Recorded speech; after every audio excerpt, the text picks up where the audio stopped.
এই মধ্যপ্রাচ্যে সবসময় ঝামেলা লেগেই আছে। কি হচ্ছে? প্রতিদিন বোমা বিস্ফোরিত হচ্ছে, প্রতিদিন কেউ না কেউ মারা যাচ্ছে। উফ, এটা একদমই বিরক্তিকর।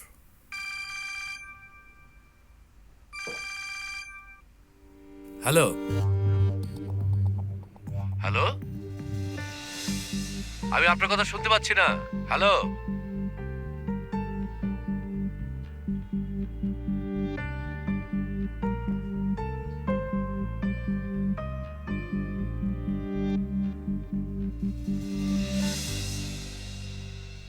আমাদের এই বিষয়ে ইন্টারফেয়ার করা উচিত।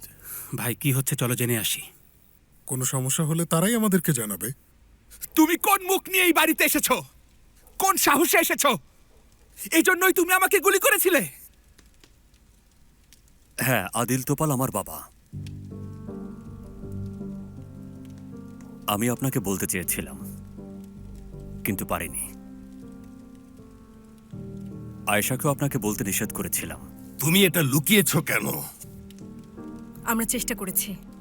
আমরা প্রসিকিউটরকে রিপোর্টও করেছি। ওনাকেও খুন করেছে। তুমি এটা প্রথম থেকেই জানতে? ওই লোকটা তোমাকে আমাদের মাঝে এনেছে? কখনোই না, এমন কিছু হয়নি। বাবা এখন ওর কথা বিশ্বাস করছেন? সেমা তুমি? এখান থেকে চলে যাও, বেরিয়ে যাও, নইলে একটা অঘটন ঘটবে। আমিও ওর সাথে চলে যাব। কি? ওর জন্য তুমি আমাদেরকে ছেড়ে যাবে? বাবা, তোমাদের ছেড়ে যেতে আমাকে বাধ্য করো না। আয়শা, ফালতু কথা বলবে না। সদরুদ্দিন, তোমাদের দুজনকে চরম মূল্য দিতে হবে, আর আমি এটা করতে বাধ্য করব। সদরুদ্দিন, করো, তোমার যা খুশি করো। সদরুদ্দিন, আপনি কি নিজের বাবাকে মৃত্যুদণ্ড দিতে পারবেন?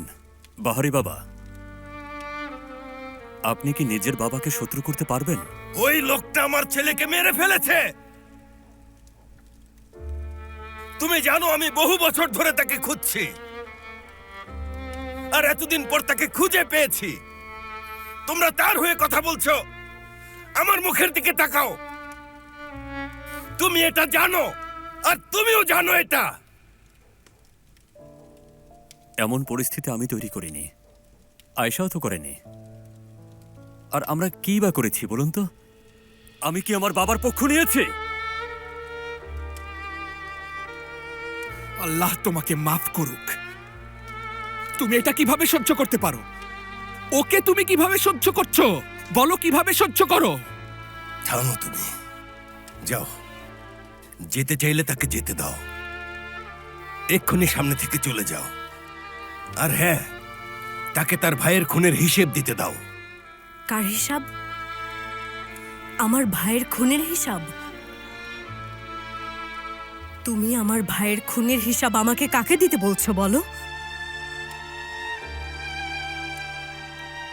এর জন্য আমি একমাত্র দোষী। কিছু করতে চাইলে আমার সাথেই করেন। যদি শাস্তি দিতে চান তবে আমাকেই দিন। এখানে আপনার মেয়ের কোনো দোষ নেই। আমার আজ থেকে কোনো মেয়ে নেই। যাও, এখান থেকে চলে যাও।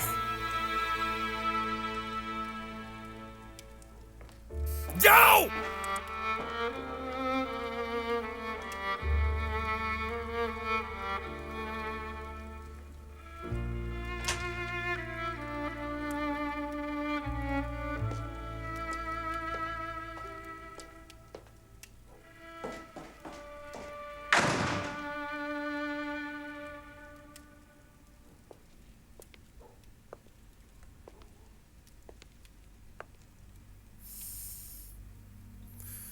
আমি তোমাদের সাবধান করছি, যদি তোমরা এদের সাথে দেখা করো তাহলে অনেক খারাপ হবে।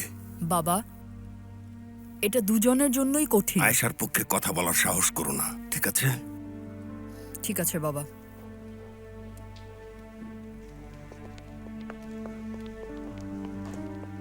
কি অবস্থা? কোনো সমস্যা হয়েছে? সমস্যা হয়েছে। আদিল তোপাল, মোস্তফার বাবা ইসমাইল কারায়েলি আদিল তোপাল। ফেরিহা? তাহলে তো ফেরিহার বাবাও আদিল তোপাল। ভালো খবর ভাই। ভাই, এটা মোটেও ভালো না। মেয়েটা অসুস্থ, মন বিক্ষিপ্ত, জানি না কি করবে। ভাই, তুমি কিন্তু আর ওই মেয়ের সাথে দেখা করবে না, কেন? কারণ কাল অথবা পরশু তোমার হয়তো তার বাবাকে গুলি করতে হবে। বুঝতে পেরেছ? আমি কি এখন যেতে পারি? অবশ্যই ইমরান। জি আচ্ছা। আমি নামিয়ে দেব।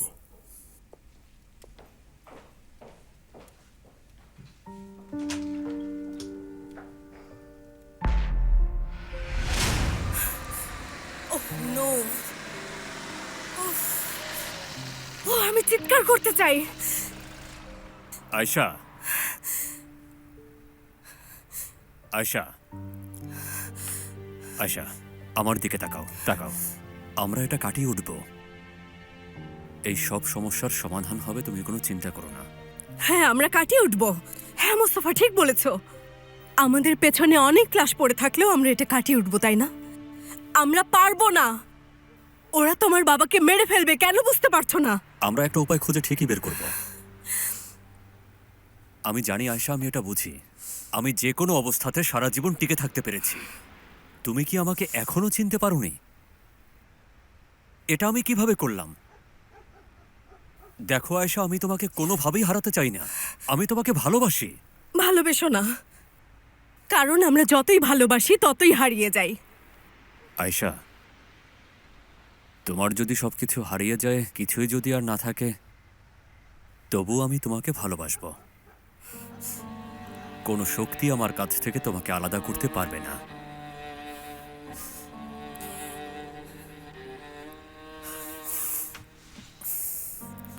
চলো এখন বাড়িতে যাই, ঠান্ডা মাথায় গিয়ে ভাবি, ঠিক আছে? আমি এটা নিয়ে ভাবতে চাই না। এই অভিশপ্ত জীবন থেকে আমি মুক্তি চাই মোস্তফা। আমি সত্যি বলছি, জানো, তুমি জানো যে আমি কতবার এটা ফিল করেছি। বিশ্বাস করো, তোমার চেয়ে ভালো জানি।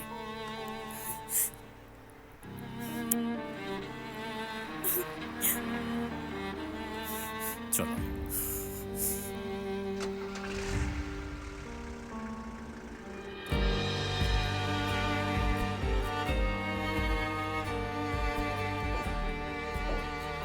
তাহলে আমরা কি বাইরে যাচ্ছি না? কয়টা বাজে? খালামণি, ওই লোকটিকে হঠাৎ করে জীবন বদলে দিতে বলাটা ভুল ছিল। সে কিছু একটা করবে, খারাপ কিছু। আমার ভয় হচ্ছে।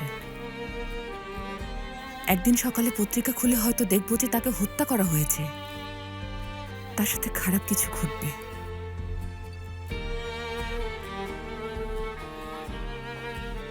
প্লিজ মন খারাপ করো না। আমি এই অসহায়ত্বকে ঘৃণা করি।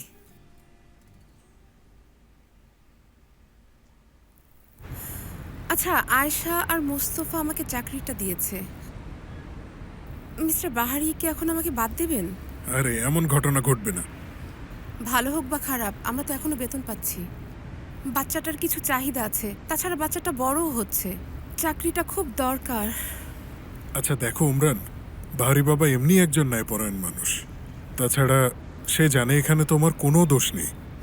হ্যাঁ, বাচ্চার কথা বলতে গেলে বাচ্চাদের জন্য কিছু ইউনিফর্ম এবং একটি ফুটবল নিয়েছি।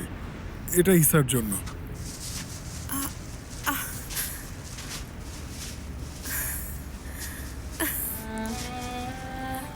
অনেক ধন্যবাদ। এটুকুই পেরেছি আর কি।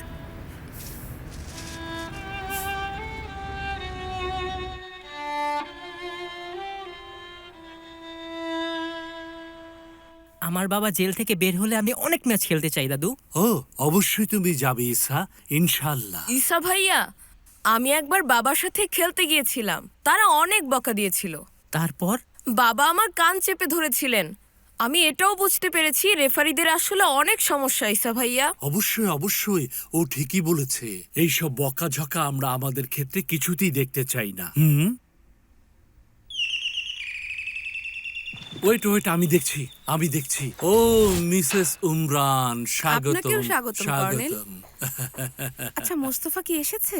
না, সে এখনো আসেনি। এই নাও, এটা তোমার জন্য। আমার ও এত বল কর্নেল দাদু দেখো। দারুণ। ও, জুতাগুলো কিন্তু খুব দারুণ।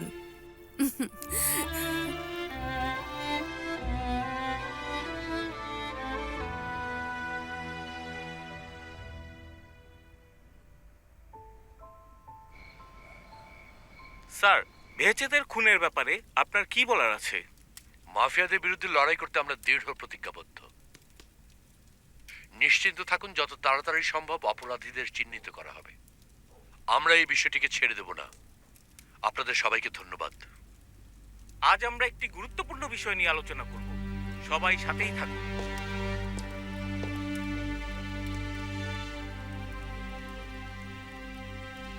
কেমন আছেন বাবা? বসু, কথা বলি।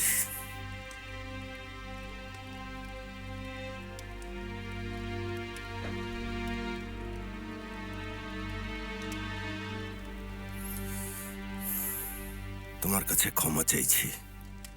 এভাবে বলবেন না বাবা। আমি শুধু চাই আপনি আমার উপর বিশ্বাস রাখুন। তোমাকে শুধু একটা কথা বলি, আরো বুদ্ধির সাথে কাজ করবে। দেখো সদরুদ্দিন, এই পৃথিবীতে 3 ধরনের মানুষ আছে: অজ্ঞ, বোকা আর জ্ঞানী। অজ্ঞরা সবকিছু জানে, বোকারা সবকিছু বিশ্বাস করে, আর জ্ঞানীরা সবকিছু সন্দেহ করে। আয়েশাকে সন্দেহ করেননি? হ্যাঁ, আমার মেয়ে কখন এই পর্যায়ে নেমে এসেছিল জানি না।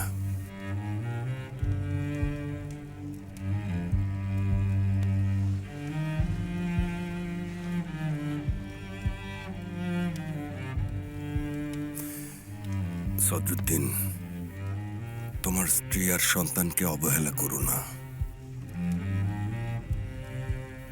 আমাকেও ক্ষমা করো। মোস্তফাকে আপনি ক্ষমা করবেন না।